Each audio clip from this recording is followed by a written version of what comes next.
আমদানি মূল্যের 5 গুণ বেশি দামে কীটনাশক বিক্রি, চড়া শাকসবজির বাজার, কৃষক ও ভোক্তাকে জিম্মি করে ব্যবসা করছেন আমদানিকারক, বলছেন অর্থনীতিবিদরা। টানা 6 কার্যদিবস পতনের পর সপ্তাহ শেষে ঘুরে দাঁড়ালো ঢাকার পুঁজিবাজার।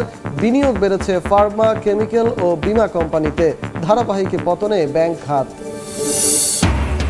সরাসরি রেল চলাচল শুরু হচ্ছে চট্টগ্রাম কক্সবাজার রুটে। জানুয়ারি থেকে প্রতিদিন ছুটবে 2টি ট্রেন। বাণিজ্যিক যাত্রায় প্রস্তুত হচ্ছে রেলওয়ে। এবং ব্যস্ততা বেড়েছে টাঙ্গাইলের শাল চাদর কারিগরদের। কাঁচামালের দাম বাড়ায় লাভ নিয়ে শঙ্কা। শিল্প টিকিয়ে রাখতে স্বল্প সুদে ঋণ ও প্রণোদনার দাবি।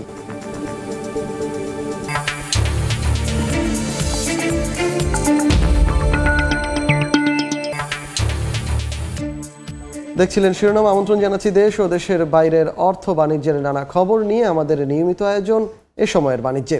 আপনাদের সঙ্গে আছি আমি সজল মিত্র রিচার্ড। দর্শক, অর্থ বাণিজ্যের নানা খবরের পাশাপাশি আজ আমরা আলোচনা করব শাকসবজি সহ কৃষি পণ্যের দাম বৃদ্ধির কারণ ও কৃষক ভোক্তার ভোগান্তি নিয়ে। আমাদের সঙ্গে আলোচনায় যুক্ত হয়েছেন 21শে পদকপ্রাপ্ত কৃষি অর্থনীতিবিদ অধ্যাপক doctor Jahangir Alam sir. Sir, আপনাকে স্বাগত। ধন্যবাদ স্যার। আপনার সাথে আজকে আমরা আলোচনা করব। আলোচনার বিষয়বস্তু নিশ্চয়ই আপনি শুনেছেন, সেই আলোচনায় আসছি। তবে তার আগে আমাদের এই বিষয়ে একটা প্রতিবেদন রয়েছে, সেই প্রতিবেদনটা দেখে আসবো। বাজারে শাকসবজি কিনতে যখন ফাঁকা হচ্ছে ভোক্তার পকেট, তখন এসব পণ্য উৎপাদনে দরকারি বালাইনাশক বিক্রি করে পকেট ভরছেন ডিলার ও আমদানিকারকরা। আমদানি মূল্যের চেয়ে 3 থেকে 5 গুণ বেশি দামে কৃষকের কাছে বিক্রি হচ্ছে কীটনাশক। এমন তুঘলকি কাণ্ডের চিত্রই উঠে এসেছে সময় সংবাদের অনুসন্ধানে, যা বাড়িয়ে দিচ্ছে পণ্যমূল্য। কৃষি অর্থনীতিবিদরা বলছেন, সরকারের উদাসীনতার কারণেই কৃষক ও ভোক্তাকে জিম্মি করে ইচ্ছে মতো ব্যবসা করছেন আমদানিকারকরা। ধামরাই ও মানিকগঞ্জ ঘুরে রিপোর্ট করেছেন ফরহাদুর রহমান। বাজার তো নিয়ন্ত্রণের বাইরে। বাজারের অবস্থা বলতে গেলে তো কষ্ট লাগে। পেঁয়াজের কাঁচার দাম বেশি, তারপর মরিচের দাম বেশি, এগুলো তো অনেক বেশি দাম, সব কিছুর দামই বেশি। নিত্যপণ্যের বাজারে ভোক্তার এমন নাজেহাল দশার দায়কার? মধ্যস্বত্বভোগী ছাড়া আর কি বাড়িয়ে দিচ্ছে পণ্যমূল্য? এই প্রশ্নের উত্তর খুঁজতে কৃষকের কাছে সময় সংবাদ। ধামরাইয়ের কৃষক আব্দুর রশিদ, তার দাবি উৎপাদন খরচ বেড়ে যাওয়ায় টিকে থাকা দায়। এক প্যাকেট দানা কিনতে লাগে 1000 টাকা, 800 টাকা, 900 টাকা, 700 টাকা। দেখা যায় 1 সিট বীজ দিলে 1500, 800, 900 করে টাকা। ম্যাক্সিমাম খেতে যে খরচ ওই লাভে নাই। উৎপাদন খরচ বাড়ছে কিভাবে, সেই প্রশ্নের উত্তর মেলানোর চেষ্টা করছেন মানিকগঞ্জের মাদ্রাসা শিক্ষক রিয়াদুল ইসলামও। 15 থেকে 20 বিঘা জমিতে আবাদ করতে যিনি 40 থেকে 50 হাজার টাকার কীটনাশক কেনেন বছরে, তার সন্দেহ বালাইনাশক কেনাবেচা হচ্ছে অযৌক্তিক দামে। কীটনাশকটা যে কোম্পানি বানাইতেছে তার কত টাকা খরচ হচ্ছে এবং ভোক্তা পর্যায়ে আমি কত টাকা কিনতেছি, এই বিষয়টাকে সরকারের আমি তদারকি করার জন্য বিনয়ের সাথে এবং করজোড়ে আবেদন জানাচ্ছি। আপনাদের কি মনে হয় ওনারা বেশি নেয়? অবশ্যই আমি মনে করতেছি। রোগমুক্ত ফসল আর ভালো ফলনের আশায় কীটনাশকের উপর ভরসা করেন কৃষকেরা, কিন্তু বছর বছর সেই কীটনাশকের উচ্চ মূল্য প্রথমে চিন্তার ভাঁজ ফেলেন এসব কৃষকের কপালে, পরে যার চূড়ান্ত মাসুল গুনতে হয় ভোক্তাদের। প্রশ্ন উঠেছে, কি দামে আমদানি করা হচ্ছে সব কীটনাশক আর কতটা যৌক্তিক দামে বিক্রি করা হচ্ছে? ডিলারের কাছে পাওয়া একটি কোম্পানির ইনভয়েসে দেখা যাচ্ছে 400 গ্রাম ওজনের 1 কার্টন বালাইনাশক ডিলার কেনেন 640 টাকায়, যার বিক্রয় মূল্য 2140 টাকা। আর এনবিআর এর তথ্য, এর আমদানি খরচ 418 টাকা। 696 টাকায় আমদানি করা আরেকটি বালাইনাশকের কেজির প্রতি খুচরা মূল্য নির্ধারণ করা হয়েছে 3240 টাকা। যদিও ডিলারদের দাবি কৃষকের কাছে বিক্রি করেন অনেক কম দামে। এমআরপি যাই দেওয়া থাক, আমরা ওইভাবেই করি না। এমআরপি ধরে যদি বেশি তাহলে কৃষকের কাছে অনেক টাকা নেওয়া। রেট তো আছে 54 টাকা, এটা আমার বিক্রি করতে হয় 20 টাকা। অন্য কোম্পানির ঘাড়ে দায় চাপিয়ে আমদানি খরচ আর খুচরা মূল্যের এমন আকাশ পাতাল পার্থক্যের ব্যাখ্যা দিলেন ওই আমদানিকারক। কনভেনশনাল যে প্রচারটা আমরা সবাই প্রসেসকে ফলো করি। যেমন ধরেন, একটি নতুন একটা প্রোডাক্ট কেউ যদি বাজারে ইন্ট্রোডিউস করে, লঞ্চিং করে, তাহলে সে দেখে এই প্রোডাক্ট কারা কারা বিক্রি করছে, তাদের প্রোডাক্টে কপি করে, হয়তো 1 টাকা কম 1 টাকা বেশি, এটা হচ্ছে প্রথা। কৃষি অর্থনীতিবিদরা বলছেন, কৃষি খাতে সরকারের উদাসীনতার সুযোগ নিচ্ছে অসাধু ব্যবসায়ীরা। কৃষক ও ভোক্তাকে রক্ষা করতে দরকার একটি বিশেষ কমিশন। কৃষি পণ্যের দাম নির্ধারণ করার জন্য একটা জাতীয় কমিটি তাকে বলা হয় এসিসি। এইটা নাই। বর্তমানে উপদেষ্টা কমিটি তো 10টা কমিশন করছে, কিন্তু কোনো কৃষি কমিশন করে নাই। এগুলি তো কৃষির প্রতি অবহেলা। কৃষির এই সুযোগটাই পাবলিক বা ব্যবসায়ীরা নেয়। অযৌক্তিকভাবে বেড়ে যাওয়া উৎপাদন খরচ নিয়ন্ত্রণ করতে না পারলে যৌক্তিকভাবে পণ্যমূল্য নিয়ন্ত্রণ করা সম্ভব নয় বলেও দাবি কৃষি অর্থনীতিবিদের। ফরহাদুর রহমান, সময় সংবাদ, ঢাকা। আমরা সরাসরি চলে যাচ্ছি আমাদের অতিথির কাছে আজকের আলোচনায়। স্যার, আমরা আসলে যে প্রতিবেদনটা এই মুহূর্তে দেখছিলাম, বাংলাদেশে এই কৃষিজাত পণ্যের যে কীটনাশক কিংবা ব্যবহৃত যে ওষুধপত্র রয়েছে সেগুলোর ক্ষেত্রে যদি আমরা চিন্তা করি, প্রত্যেকটা ভোগ্যপণ্যর ক্ষেত্রে যেভাবে মনিটরিংয়ের একটা ব্যবস্থা আছে বা কথিত ব্যবস্থা আছে, বাজারে সেটা আসলে আক্ষরিক অর্থে তদারকির ব্যবস্থা কিছুটা পাওয়া গেল কিছুটা না পাওয়া গেল, সেই আলোচনা এখানে না আনলেও হবে। কিন্তু এই কৃষিজ পণ্য বা সেটার ওষুধের ক্ষেত্রে এগুলোর দাম নির্ধারণ থেকে শুরু করে পণ্যের গুণগত মান নির্ধারণ থেকে শুরু করে যে মানদণ্ডগুলো আছে, এগুলো মনিটরিংয়ের সঠিক কোনো ব্যবস্থা আদৌ আছে কিনা, আর থাকলেও সেটা আসলে কতটুকু আমাদের মনিটরিং করা হচ্ছে, এই বিষয়টাকে আসলে কতটুকু মানে আপনি বিশেষ বিবেচনায় দেখছেন? দেখুন, আপনাদের যে রিপোর্টিংটা এটা খুবই ভালো একটা রিপোর্টিং হয়েছে। মানুষ জানতে পেরেছে আসলে কি অবস্থা চলছে মাঠে। আমরা যে বালাইনাশক নিয়ে আসি, এখন বাইরে থেকে নিয়ে আসি, আমদানি করি, তো আমদানির খরচের উপরে কত শতাংশ পর্যন্ত আমরা মুনাফা নিতে পারি এবং কত শতাংশ অভ্যন্তরীণভাবে মার্কেটিং কস্ট অ্যান্ড মার্জিন হিসেবে যোগ হতে পারে, এইটা একটা বিবেচনার বিষয়। এবং এর মান নিয়ন্ত্রণ সম্পর্কে আমাদের তো কৃষি সম্প্রসারণ বিভাগ আছে, তারা দেখছে, তাদের দেখার কথা। এবং এই যে দামটা নির্ধারণ করা, যে কৃষক পর্যায়ে কত টাকায়, 100 টাকায় যে পণ্য আপনি আমদানি করেছেন, যেই বালাইনাশক, কৃষক পর্যায়ে গেলে কত টাকা সর্বোচ্চ হতে পারে, এটা তো নির্ধারণ করে দেওয়ার কথা, এটা নির্ধারিত থাকার কথা। এটা খোলা বাজারে একটা ওপেন ইকোনমিতে যার যত ইচ্ছা তত দাম তারা নিতে পারে না, এর একটা লিমিট আছে। অনৈতিকভাবে কেউ মুনাফা নিতে পারে না। যেই বালাইনাশকের দাম 100 টাকা, সেটা যদি 400-500 টাকা মাটি হয়, নির্ধারণ করে দেওয়ার কথা, এটা তো সরকার করবে। সরকারের কোন প্রতিষ্ঠান? এটা কৃষি সম্প্রসারণ বিভাগ। এই বালাইনাশক যে দেখে, বালাইনাশক যে তদারক করে, এটা তো কৃষি সম্প্রসারণ বিভাগ দেখবে। তাহলে কি আপনি স্যার তাদের ব্যর্থতা দেখছেন? না, কৃষি মন্ত্রণালয় দেখবে। যদি এটা ঠিকভাবে না দেখে, সেখানে ব্যর্থতাই বলবো, সেটাতে সফলতা নয়। তা এখন কথা হলো যে আপনি কিভাবে এই বালাইনাশক দামটা নির্ধারণ করবেন। দেখেন, আপনি যেই পণ্যের দাম 100 টাকা, একটা বালাইনাশক যেটার দাম 100 টাকা হবে আমদানি মূল্য, সেখানে আপনার অভ্যন্তরীণভাবে মার্কেটিং কস্ট, মার্জিন এগুলো আছে, মানে ভোক্তা পর্যন্ত, কৃষক পর্যন্ত পর্যায়ে পৌঁছে দেওয়ার জন্য কিছু খরচ আছে, এবং সেটা 15% আমরা সাধারণত অনুমান করি। তো তার চাইতে আরও বেশি হতে পারে। এখন তো দ্রব্যমূল্য অনেক বেশি এবং যান চলাচল থেকে শুরু করে সব কিছুতেই বেশি দাম দিতে হয়, তো 25%-এর বেশি কিছুতেই না। আর এখন আপনি এর উপরে যিনি আমদানি করলেন, তিনি আসলে কত পার্সেন্ট মুনাফা নেবেন, তো সেটাও একটা নির্ধারণ থাকা দরকার। আমরা যখন কৃষকের কাছ থেকে যখন পণ্য সামগ্রী ক্রয় করি, বিশেষ করে সরকার যখন প্রকিউরমেন্ট করে, ধান চাল প্রকিউরমেন্ট করে, তখন কৃষককে তার যেই খরচের উপরে 6-7% ম্যাক্সিমাম তাকে মুনাফা দেয়, দিয়ে তারপরে দামটা ফিক্স করে। তো এখানে কীটনাশক যারা, বালাইনাশক যারা বিদেশ থেকে আমদানি করেন, তাদেরও তো একটা হিসেব থাকা দরকার। তো এখন আমাদের ব্যাংকে ইন্টারেস্ট রেট কত, অনেক বেশি, 12% হতে পারে, শর্ট টার্ম ডিপোজিটের জন্য 12% হতে পারে। তা আমরা না হয় মনে করলাম যে না, আরও বেশি ম্যাক্সিমাম কত হতে পারে, যেখানে তিনি যদি এই টাকাটা এই বালাইনাশক না এনে যদি ব্যাংকে রাখতেন, তিনি 12% প্রফিট পেতেন।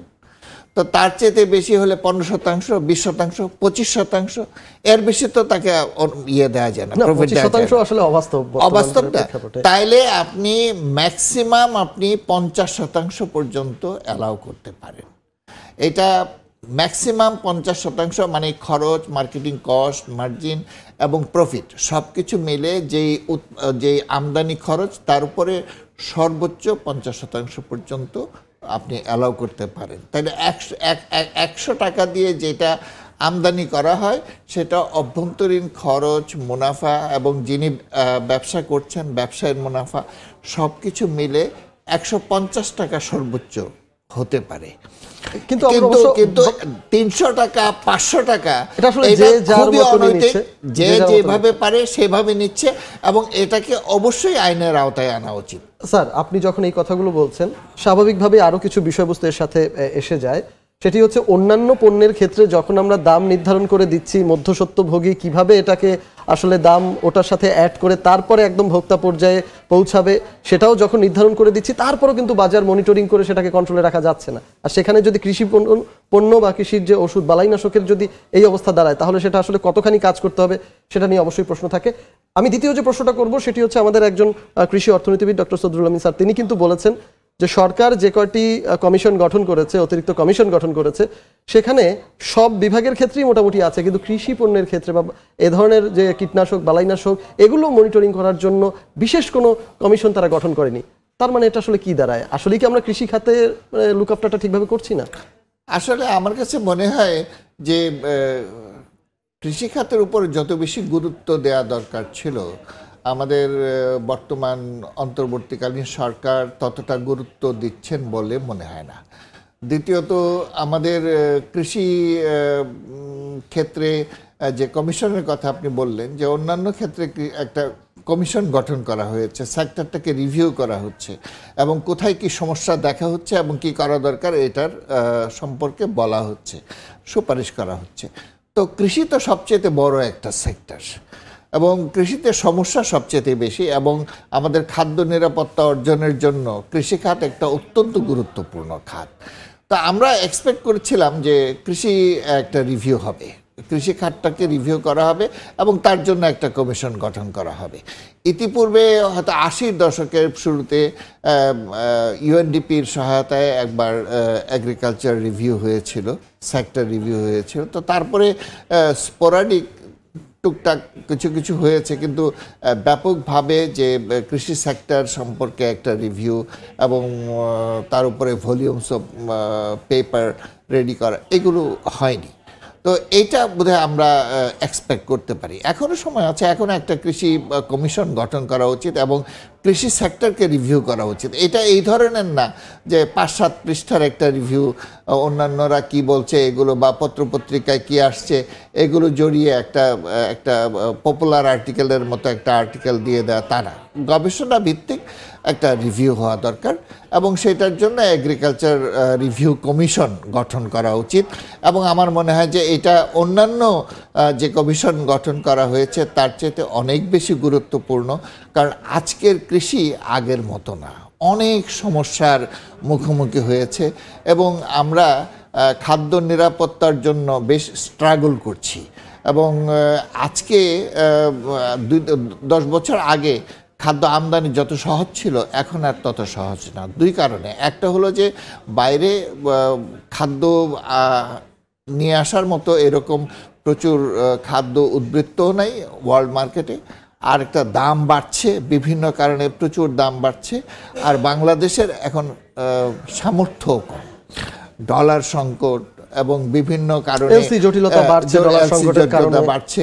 এইসব কারণে আমরা আমাদের আমদানির জন্য এলসি দেওয়া, লাইসেন্স দেওয়া হচ্ছে কিন্তু এলসি ওপেন করা যাচ্ছে না, আমদানি হচ্ছে না এবং আমাদের পণ্য মূল্য প্রচুর বেড়ে গেছে। আর যদি আমরা এই পণ্য মূল্যকে ঠেকাতে না পারি তাহলে আমাদের খাদ্য নিরাপত্তা অত্যন্ত খারাপ অবস্থায় যাবে। অবশ্যই স্যার, আপনি যে নেতিবাচক দিকগুলোর কথাও বললেন, এগুলোও শুধুমাত্র এই কমিশন গঠনের মাধ্যমে আস্তে আস্তে করে আমরা স্কুইজ করে আনতে পারতাম এবং সেটাও এখনো যেহেতু আপনি বলছেন সময় আছে, আলোচনা করা যেত, সাধারণ মানুষের সামনে উপস্থাপন করা যেত। অবশ্যই অবশ্যই, এবং এগুলো নিয়েই আমাদের সামনের দিকে এগোতে হবে এবং আস্তে আস্তে করে এই খাতের দিকে নজর দিতে হবে। অসংখ্য ধন্যবাদ এত কষ্ট করে আমাদেরকে সময় দেওয়ার জন্য, আমাদের স্টুডিওতে আসার জন্য স্যার। ধন্যবাদ। আমাদের সাথে আজকে অতিথি হিসেবে আলোচনায় অংশ নিয়েছিলেন অধ্যাপক ডক্টর জাহাঙ্গীর আলম স্যার। দর্শক, আমরা আলোচনা করছিলাম কতটা যৌক্তিক মূল্যে কৃষি পণ্য কিনছেন ভোক্তারা। এবার জানাবো রাজধানীর বাজার পরিস্থিতি। এই মুহূর্তে কারওয়ান বাজারে আছেন আমাদের সহকর্মী MS আরেফিন, সরাসরি চলে যাব তার কাছে। আরেফিন,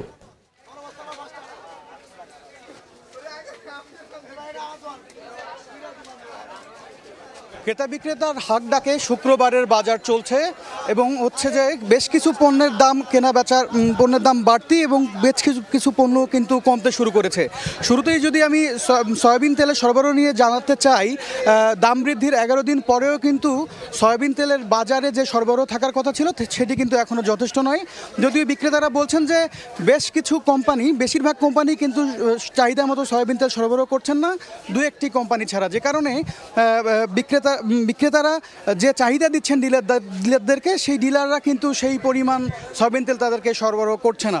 যদিও গত 17 ডিসেম্বর অর্থ উপদেষ্টা নিজেই অবশ্য জানিয়েছেন যে সয়াবিন তেলের যে ব্যবসায়ীদের সিন্ডিকেট সেটি আসলে শক্তিশালী, এটি তিনি নিজেই বলেছেন এবং বিক্রেতারাও একই কথাই বলছেন যে আসলে দাম বৃদ্ধির পরও আসলে কেন সয়াবিন তেল বাজারে পাওয়া যাচ্ছে না, এই প্রশ্ন কিন্তু তারা নিজেরাও করেছেন।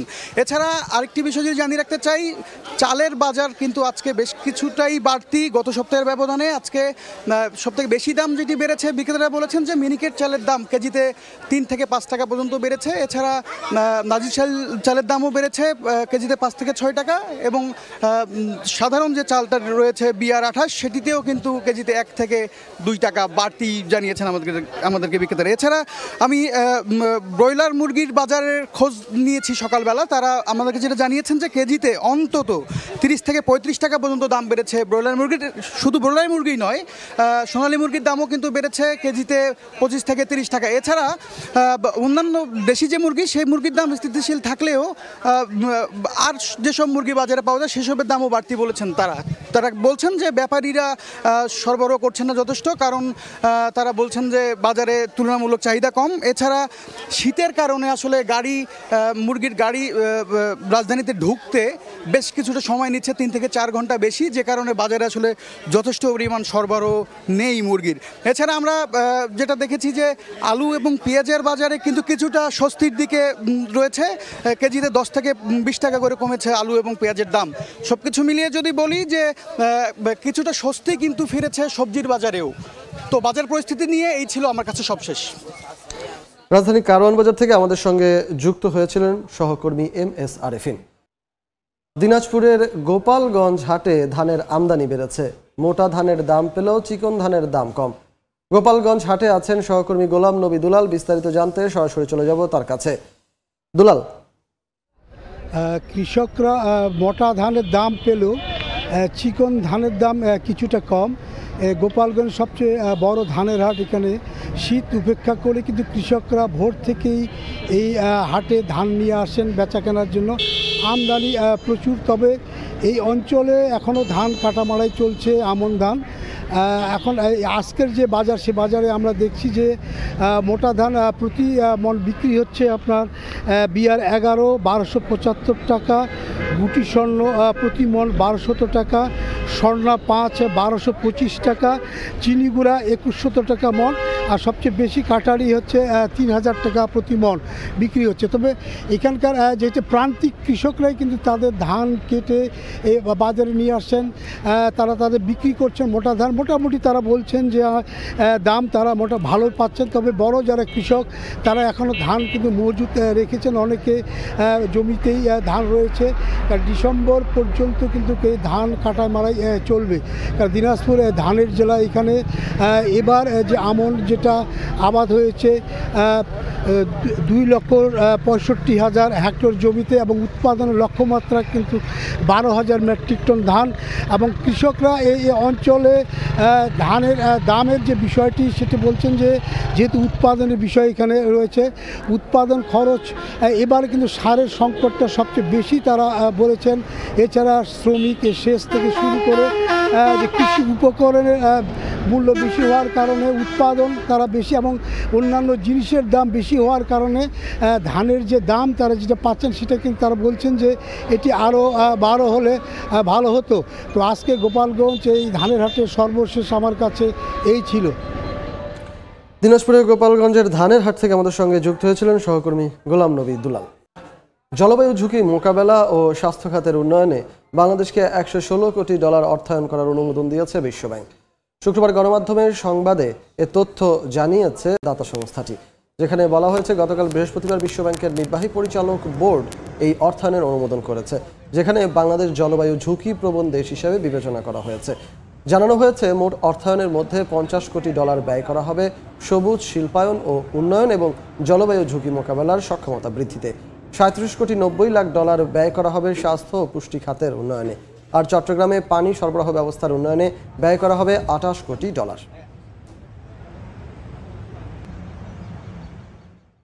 টানা 6 কার্যদিবসে পতনের পর গেল সপ্তাহে ঘুরে দাঁড়িয়েছে ঢাকার পুঁজিবাজার, যদিও হতাশা কাটেনি দৈনিক লেনদেনে। ব্যাংক খাতের শেয়ারের দাম ধারাবাহিক পতনে থাকলেও বিনিয়োগকারীদের টেনেছে ফার্মা, কেমিক্যাল, বীমা ও প্রকৌশল কোম্পানি। টানা 6 কার্যদিবসে ঢাকার পুঁজিবাজারে প্রধান সূচকের পতনের পর গেল সপ্তাহ শুরু হয় ইতিবাচক প্রবণতায়। বিজয় দিবসের ছুটির পরদিন আরেক দফায় সূচক বেড়ে দাঁড়ায় 5224.58 পয়েন্টে। এরপর সূচকে উত্থান পতন দেখা গেল সপ্তাহ ব্যবধানে সূচকে যোগ হয় 116 পয়েন্টেরও বেশি। সপ্তাহ ব্যবধানে বাজার মূলধন বাড়ে 6,709 কোটি টাকা। সূচক ও বাজার মূলধন আশা দেখালেও দৈনিক লেনদেন থেকেছে হতাশার মধ্যেই। সর্বোচ্চ লেনদেন হয়েছে দ্বিতীয় কার্যদিবসে 450 কোটি 16 লাখ টাকা।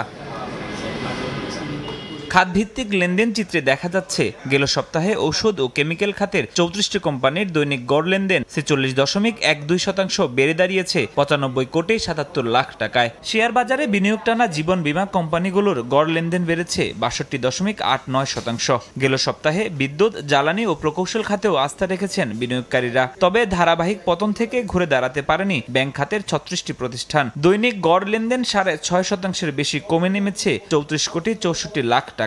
পতনের মুখে পড়েছে আর্থিক খাতের 23 প্রতিষ্ঠান।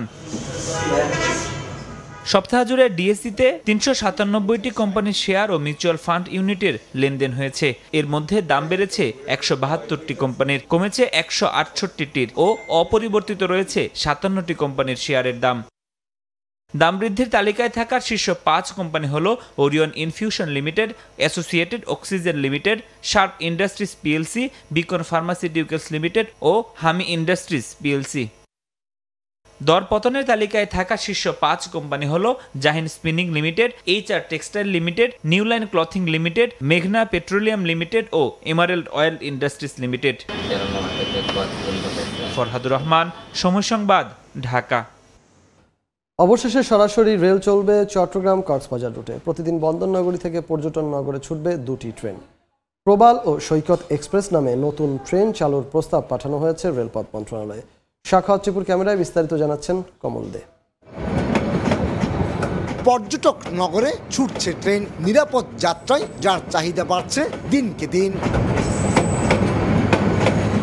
18,000 কোটি টাকার এই রেল লাইন দিয়ে এখন চলাচল করছে কক্সবাজার এবং পর্যটক এক্সপ্রেস নামে একজোড়া যাত্রীবাহী ট্রেন। এর মধ্যে পর্যটক এক্সপ্রেস চলাচল করে বিশেষ ট্রেন হিসেবে। 2টি ট্রেনই ঢাকা কক্সবাজার চলাচল করায় চট্টগ্রাম থেকে নতুন ট্রেন চালুর দাবি দীর্ঘদিনের। অবশেষে প্রত্যাশার পালে হাওয়া লেগেছে। চট্টগ্রাম কক্সবাজার রুটে সৈকত এবং প্রবাল এক্সপ্রেস নামে 2টি ট্রেন চালুর প্রস্তাবনা পাঠিয়েছে রেলওয়ে পূর্বাঞ্চল।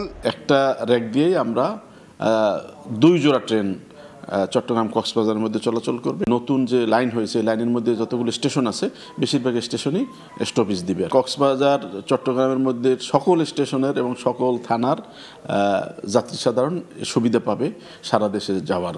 প্রস্তাবনা অনুযায়ী সৈকত এক্সপ্রেস সকাল 6:30টায় চট্টগ্রাম থেকে ছেড়ে গিয়ে 10টায় কক্সবাজার পৌঁছাবে। একই রেক প্রবাল এক্সপ্রেস নাম নিয়ে সকাল 10:20 চট্টগ্রামের উদ্দেশ্যে কক্সবাজার ছেড়ে আসবে। দুপুর 3:45টায় প্রবাল এক্সপ্রেস চট্টগ্রাম থেকে কক্সবাজার এবং সন্ধ্যে 7টায় শেষ ট্রেন হিসেবে কক্সবাজার ছাড়বে সৈকত এক্সপ্রেস। রাজধানী ঢাকা, বন্দরনগরী চট্টগ্রাম হয়ে পর্যটন নগরী কক্সবাজারের যাত্রীদের কাছে ট্রেনের টিকিটের চাহিদা আকাশ ছোঁয়া। কিন্তু তার বিপরীতে কক্সবাজার এক্সপ্রেস এবং পর্যটক এক্সপ্রেসের যাত্রী সক্ষমতা মাত্র 3,600 টিকিট। তারপরে চালু হতে যাওয়া প্রবাল এবং সৈকত এক্সপ্রেসেরও সক্ষমতা 3,600। তবে নতুন 2টি ট্রেন চালু হলে যাত্রীদের টিকিট ভোগান্তি কিছুটা কমবে, এমনটি আশা করছেন রেলওয়ে কর্মকর্তারা। আগের ট্রেন দুটি চট্টগ্রামে মাত্র 20 মিনিটে যাত্রা বিরতি করলো প্রবাল এবং সৈকত এক্সপ্রেসের যাত্রীরা সবগুলো স্টেশনে ওঠানামার সুযোগ পাবেন। অনেক বেশি পরিমাণ চাহিদা এবং আমাদের কাছে অনেক যাত্রীগণ রিকোয়েস্ট নিয়ে আসেন যে তাদেরকে আমরা টিকিটের সংস্থান করে দেওয়ার জন্য, কিন্তু আমাদের নির্ধারিত ট্রেনের বাইরে আমরা কোনো টিকিট দিতে পারতেছি না। আশা করতেছি এটা যাত্রী সাধারণের জন্য অনেক উপকৃত হবেন এবং তারা চট্টগ্রাম থেকে কক্সবাজার পর্যন্ত এই পর্যটন মৌসুমে তারা আনন্দ উপভোগ করতে পারবেন এবং পরিবারের সাথে সময় কাটাতে পারবেন। এদিকে প্রতিবেশী দেশ মিয়ানমার সীমান্তের পাশাপাশি রোহিঙ্গাদের বসবাসের কারণে বাংলাদেশের ইয়াবার ঘাঁটি হিসেবে চিহ্নিত করা হয় পর্যটন নগরী কক্সবাজারকে। বিষয়টি বিবেচনা নিয়ে আগাম প্রস্তুতি নিচ্ছে রেলওয়ে পুলিশ। নতুন ট্রেন চালু হলে নতুন ট্রেন আমরা প্রতিটি ট্রেনের চেষ্টা করব পুলিশ দেওয়ার জন্য, যাত্রীদের নিরাপত্তার জন্য। কোনো ক্ষেত্রে পুলিশের স্বল্পতা থাকে আমাদের, সেক্ষেত্রে আমরা জেলা পুলিশের সহায়তা নেই এবং আমাদের গোয়েন্দা তথ্য কালেকশন করব, প্রয়োজনে আমরা অভিযান পরিচালনা করি। নতুন চালু হতে যাওয়া প্রতিটি ট্রেনের 16টি বগিতে থাকছে 743টি সিট, আর টিকিট মিলবে যথারীতি অনলাইনেই। কমল দে, সময় সংবাদ, চট্টগ্রাম। শীতে চাহিদা বাড়ায় টাঙ্গাইলে ব্যস্ত সময় পার করছেন শাল চাদর কারিগররা। তবে সুতা সহ কাঁচামালের দাম বাড়ায়, উৎপাদন খরচ বাড়ায়, পণ্যটির ন্যায্য দাম না পাওয়া নিয়ে হতাশ মালিকরা। ঠান্ডা নিবারণের অন্যতম অনুষঙ্গ শাল, তাই তো শীত মৌসুমে এর চাহিদা থাকে ব্যাপক। খটখট শব্দে মুখরিত টাঙ্গাইলের তাঁতপল্লী। আধুনিক যুগে নানা ডিজাইনের শীতের পোশাক থাকায় চাদর ব্যবসায়ী ভাটা পড়েছে। তাই তো বাহারি রঙের সুতা দিয়ে হাত ও তাঁতকলে আকর্ষণীয় ডিজাইনের কারুকার্যে শাল তৈরি করে ক্রেতা আকৃষ্টের চেষ্টা কারিগরদের। পুরুষের পাশাপাশি নারীরাও কেউ চরকা ঘুরিয়ে সুতা প্রস্তুত করছেন, আবার কেউ চাদরের রং সহ অন্যান্য কাজ করছেন। তবে ন্যায্য মজুরি পাওয়া নিয়ে মিশ্র প্রতিক্রিয়া কারিগরদের। অন্যান্য বছরের তুলনায় এই বছর একটু কাজের চাপ একটু বেশি। যে মজুরি আমাকে দেয়, এই মজুরি আসলে আমাকে পুষে না। ব্যবসা যদি ভালো হয় তখন আমাদের পারিশ্রমিকটা ভালো পাওয়া যায়। এদিকে শাল তৈরির উপকরণের দাম বাড়ায় লাভবান হওয়া নিয়ে শঙ্কায় তাঁত মালিকরা। শিল্পটিকে টিকিয়ে রাখতে স্বল্প সুদে ঋণ ও সরকারি প্রণোদনার দাবি তাদের। কারণ আমাদের মূল প্রবলেমটা হচ্ছে কাপড় প্রোডাকশন দিতে গিয়ে আমাদের ক্যাশ ক্যাপিটালের ঘাটতি। সুতার দাম বেশি হওয়ার কারণে তো ব্যবসা এখন তেমন একটা ভালো যাচ্ছে না। অল্প সুদে তাঁত শিল্পকে যদি বাঁচিয়ে রাখতে চায় তাহলে অল্প হারে যদি কোনো একটা লোন বা একটা প্রক্রিয়া থাকে বা আমাদের করে দেয়, তাহলে আমার মনে হয় তাঁত শিল্পকে টিকিয়ে রাখা উচিত, আমরা বাস্তব টিকিয়ে রাখতে পারবো। উৎপাদন কম, বিক্রি কম, দুদিকেই কমে গেলে তাহলে এই শিল্পটার অবস্থাটা হবে কি? টাঙ্গাইলে প্রায় 3000 শ্রমিক শাল চাদর তৈরির সঙ্গে জড়িত। সময় সংবাদ, টাঙ্গাইল। সেপটিক ট্যাঙ্কে থাকা মানব বর্জ্য এখন আর ফেলনা নয়। কুষ্টিয়া পৌরসভায় বাড়ি বাড়ি গিয়ে মল সংগ্রহ করছেন এসএনভি নামের একটি প্রতিষ্ঠান। পরে তা পরিশোধন করে তৈরি করছে জৈব সার। সকাল থেকেই পৌরসভা এলাকায় পরিচ্ছন্ন কর্মীদের ব্যস্ততা। নির্দিষ্ট সময়ে আধুনিক যন্ত্রপাতি নিয়ে বাসিন্দাদের বাড়িতে পৌঁছে যায় গাড়ি। এরপর সেখান থেকে কোনো রকম পরিবেশ দূষণ ছাড়াই মানব বর্জ্য সংগ্রহ করে ভাগাড়ে নিয়ে যাওয়া হয়। পৌরসভার ভাগাড়ে মানব বর্জ্য পরিশোধন করে তৈরি হচ্ছে জৈব সার। এতে একদিকে পরিবেশ দূষণমুক্ত হচ্ছে, অপরদিকে জৈব সারের ঘাটতি পূরণে সহায়তা হচ্ছে। পাশাপাশি স্বল্প সময়ের মধ্যে সেফটি ট্যাঙ্ক পরিষ্কার করতে পারছেন বাড়ির মালিকরা। এইভাবে মালগুলো নিয়ে গেলে যে মলের গন্ধ কোনো জায়গায় সরছে না, তারপরে মলটা কোনো জায়গায় পড়ছেও না। আমাদের সেফটিটা খুবই এখানে প্রয়োজন। এখানকার এরাসের যে ওনার ইনি আমাদের সেফটির সমস্ত ব্যবস্থা করে দিচ্ছে। মেশিন নিয়ে যে মেশিন সেট করে দিচ্ছে, ওই কারেন্টের থেকে সব বাইর করে কোথায় ফেলে দিচ্ছে বা গাড়িতে নিচ্ছে। মানব বর্জ্য সঠিক সময়ে সংগ্রহের কারণে পাবলিক টয়লেটগুলো দূষণ থেকে রক্ষা পাচ্ছে। সিটি ওয়াইড ইনক্লুসিভ স্যানিটেশন ও বাংলাদেশ নগর ভিত্তিক পানি চক্রের টেকসই রূপান্তর প্রকল্পের সুফল পেতে শুরু করেছেন কুষ্টিয়া পৌরবাসী। লোকাল যে চাষি, যে পেঁয়াজ চাষি, রসুন চাষি এলাকার আছে, তারা এখান থেকে ডাইরেক্ট নিয়ে যাওয়ার পর বেনিফিটেড হওয়ার পর এখন পুনরায় তারা এখন ডাইরেক্ট ইনডাইরেক্ট অনেক প্রচুর কৃষক এখন আসলে আমাদের যে প্রোডাকশন এই অনুযায়ী আমরা দিতেই পারছি না। এসএনভির সহায়তায় বর্জ্য ব্যবস্থাপনায় খরচের বদলে আয় করছে কুষ্টিয়া পৌর কর্তৃপক্ষ। এসএম রাশেদ, সময় সংবাদ, কুষ্টিয়া। সাপ্তাহিক ছুটির দিনে কক্সবাজারের সমুদ্র সৈকতে পর্যটকদের ঢল। এই মুহূর্তে সৈকতে সুগন্ধা পয়েন্টে আছেন সহকর্মী সুজাউদ্দিন রুবেল। সরাসরি চলে যাব তার কাছে। রুবেল, সাপ্তাহিক ছুটির দিন, তাই সৈকত শহর কক্সবাজারে ভ্রমণে এসেছে হাজার হাজার পর্যটক। আবার ঠিক পেছনে দেখতে পাচ্ছেন আসলে কি পরিবার মানুষ। আমরা সকাল থেকে লক্ষ্য করছি বেলা যতই বাড়ছে কিন্তু পর্যটকের আগমন কক্সবাজার সৈকতে যে বালুচর রয়েছে সেই বালুচরে বেড়েই চলেছে। বিশেষ করে বলা হচ্ছে যে ডিসেম্বর মাস, এই ডিসেম্বর মাসে বিপুল সংখ্যক পর্যটক প্রতিদিনই আগমন করছে, তবে সাপ্তাহিক ছুটির দিনগুলোতে সবচেয়ে বেশি মানুষের আগমন ঘটছে। এখন থেকে সৈকতের লাবণী পয়েন্ট থেকে শুরু করে যদি কলাতলি পয়েন্ট পর্যন্ত আসলে যতটুক চোখ যায় ততটুক সাগর তীর জুড়ে শুধু মানুষ আর মানুষ। এসব মানুষ সকাল থেকে আসলে তারা তাদের মতো করে আনন্দ করে তারা এখানে আনন্দ করছেন, আবার অনেকেই তারা ছবি তুলছেন। এভাবে আসলে সময় কাটছে। আমরা দেখতে পাচ্ছি সমুদ্রে যে নীল জলরাশি রয়েছে সেই জলরাশিতে ঢেউতে যেমন সমুদ্র স্নান করছে, ঠিক তেমনি ওয়াটার বাইক নিয়েও কিন্তু ঘুরে বেড়াচ্ছে। পাশাপাশি আবার টিউবে গা ভাসাচ্ছে। আবার অনেকে আমরা লক্ষ্য করছি বালুচরে তারা বসে বালি নিয়ে খেলছে। পরিবার পরিজনের যারা সদস্য রয়েছে, ছোট ছোট বাচ্চা যারা রয়েছে তাদের সঙ্গে খেলা করছে। এভাবে কিন্তু তাদের আনন্দঘন মুহূর্তগুলো কাটছে। আর এই যে বিপুল সংখ্যক পর্যটকের আগমনের কারণে কিন্তু এখানকার যারা সৈকত পাড়ে ব্যবসায়ী রয়েছে তাদের ব্যবসা কিন্তু চাঙ্গা। তারা বলছে যে যেখানে 1000 কিংবা 1500 টাকা ব্যবসা বাণিজ্য হতো প্রতিদিন, এখন সেই জায়গায় কয়েক গুণ বেড়ে সেটি 3 থেকে 4000 টাকা আয় হচ্ছে, যার কারণে তারাও বেশ আনন্দে রয়েছে। তবে বিপুল সংখ্যক পর্যটকের আগমনকে কেন্দ্র করে এখানে আসলে লাইফগার্ড কর্মী রয়েছে, ট্যুরিস্ট পুলিশ রয়েছে, বিচ কর্মী রয়েছে, পাশাপাশি জেলা প্রশাসনের নির্বাহী ম্যাজিস্ট্রেট রয়েছে।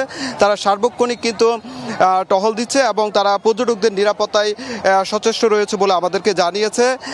তবে আমরা যেটি লক্ষ্য করছি পর্যটকরা অনেকে বলছে যে এই যে বিপুল সংখ্যক পর্যটকের আগমন ঘটাতে হোটেল ভাড়া কিছু বাড়তি ভাড়া আদায় করা হচ্ছে। পাশাপাশি যে অন্যান্য যে যানবাহন থেকে শুরু করে রেস্তোরাঁগুলোতেও তাদের কিছুটা অতিরিক্ত ভাড়ার কারণে হয়রানি বা ভোগান্তিতে পড়তে হচ্ছে। তো এই ছিল আমার কাছে সৈকত থেকে সবশেষ। কক্সবাজার সমুদ্র সৈকত থেকে আমাদের সঙ্গে যুক্ত হয়েছিলেন সহকর্মী সুজাউদ্দিন রুবেল। বাজারে 10টি গুরুত্বপূর্ণ মাইক্রো নিউট্রিয়েন্ট সমৃদ্ধ ফর্টিফাইড আটা নিয়ে এলো ইফাদ মাল্টি প্রোডাক্ট লিমিটেড। বৃহস্পতিবার গ্লোবাল অ্যালায়েন্স ফর ইমপ্রুভড নিউট্রিশনের কারিগরি সহায়তায় জমকালো অনুষ্ঠানের মাধ্যমে পণ্যটি আনুষ্ঠানিক উদ্বোধন করা হয়। এতে উপস্থিত ছিলেন বিএসটিআই এর মহাপরিচালক এস.এম. ফেরদৌস আলম, ইফাদ মাল্টি প্রোডাক্টসের ভাইস চেয়ারম্যান তানভীর আহমেদ সহ অন্যান্য কর্মকর্তারা। জানানো হয় ফর্টিফাইড আটা ময়দা হাড়ের শক্তি বৃদ্ধি, প্রতিরোধ ক্ষমতা, রক্ত স্বল্পতা ও শিশুদের মস্তিষ্কের বিকাশ নিশ্চিত করতে সহায়ক। কম্পিউটারের দক্ষ, সফটওয়্যার, নার্সিং, ফিশিং সহ বিশেষ কিছু কাজের অভিজ্ঞতা থাকলে ইতালিতে সহজেই চাকরি পেতে পারেন প্রবাসীরা। সেই সঙ্গে ভাষা জানা থাকলে আরও সহজ হবে প্রক্রিয়া। ইতালি থেকে মাকসুদুর রহমানের তথ্যচিত্রের রিপোর্ট। প্রাচীন সভ্যতার উন্নত দেশ ইতালিতে 2.5 লাখের বেশি বাংলাদেশির বসবাস। কর্মসংস্থান, শিক্ষা ও ব্যবসায়িক কারণে প্রতি বছর হাজারো বাংলাদেশি প্রবেশ করেন পশ্চিম ইউরোপের দেশটিতে। মূলত অর্থনৈতিক সাফল্য অর্জনই অধিকাংশ বাংলাদেশি তরুণের প্রধান লক্ষ্য। বিপুল সম্ভাবনা থাকলেও ইতালিতে প্রবেশের পর মাসের পর মাস অপেক্ষা করতে হয় কাজ পেতে। তবে দেশটিতে এমন কিছু কাজের ক্ষেত্র আছে যেখানে অভিজ্ঞতা থাকলে এবং ইতালীয় ভাষা জানা থাকলে সহজেই পাওয়া যায় চাকরি। ইতালিতে অসংখ্য পর্যটকের আগমন ঘটে। এর ফলশ্রুতিতে যারা হোটেল ম্যানেজমেন্ট এবং বিভিন্ন বুকিং এর কাজে অভিজ্ঞ তারা ভালো বেতন পাবেন এবং সহজে কাজ পেতে পারেন। এছাড়া জাহাজ নির্মাণে, ওয়েল্ডিং এবং প্লাম্বিং এর কাজ যাদের জানা আছে তারা খুব সহজেই কাজ পেতে পারেন। ইটালিতে প্রতি বছর কোটি কোটি পর্যটক আসে। এখানে হোটেল এবং রেস্টুরেন্টের প্রচুর চাহিদা আছে, কাজের চাহিদা আছে। কাজ শিখে আসলে, বাংলাদেশ থেকে কাজ শিখে আসলে এবং বাংলাদেশ শিখে আসলে এখানে 12 টাকা বেতনে কাজ পাওয়া যাবে। কৃষি, শিল্প, পর্যটন ও চিকিৎসা ক্ষেত্রে ইতালির খ্যাতি দুনিয়া জোড়া। বিভিন্ন কারণে দেশটিতে প্রতি বছর কমছে জনসংখ্যা। এতে কম্পিউটারে অভিজ্ঞ, software, nursing, fishing, agro farming, beauty salon, welding, electrician, restaurant কর্মী, পরিচ্ছন্ন কর্মী ও হোটেল ম্যানেজমেন্টে দক্ষ কর্মীর বিশাল চাহিদা রয়েছে ইতালিতে। সংশ্লিষ্টরা জানান, ইতালির প্রতিদ্বন্দ্বিতাপূর্ণ চাকরির বাজারে নিজেকে যোগ্য করে গড়ে তুলতে প্রয়োজন ভাষা শিক্ষার পাশাপাশি বিভিন্ন কাজের অভিজ্ঞতা অর্জন। তাহলে সহজেই পাওয়া যায় চাকরি। সময় সংবাদ, ইতালি। এ পর্যায়ে শীর্ষ সংবাদগুলো জানিয়ে দিচ্ছি আরেকবার। আমদানি মূল্যের 5 গুণ বেশি দামে কীটনাশক বিক্রি, চড়া শাকসবজির বাজার, কৃষক ও ভোক্তাকে জিম্মি করে ব্যবসা করছেন আমদানিকারক, বলছেন অর্থনীতিবিদরা। টানা 6 কার্যদিবস পতনের পর সপ্তাহ শেষে ঘুরে দাঁড়ালো ঢাকার পুঁজিবাজার। বিনিয়োগ বেড়েছে ফার্মা, কেমিক্যাল ও বীমা কোম্পানিতে। ধারাবাহিক পতনে ব্যাংক খাত। এবং সরাসরি রেল চলাচল শুরু হচ্ছে চট্টগ্রাম কক্সবাজার রুটে। জানুয়ারি থেকে প্রতিদিন ছুটবে 2টি ট্রেন। বাণিজ্যিক যাত্রায় প্রস্তুত হচ্ছে রেলওয়ে।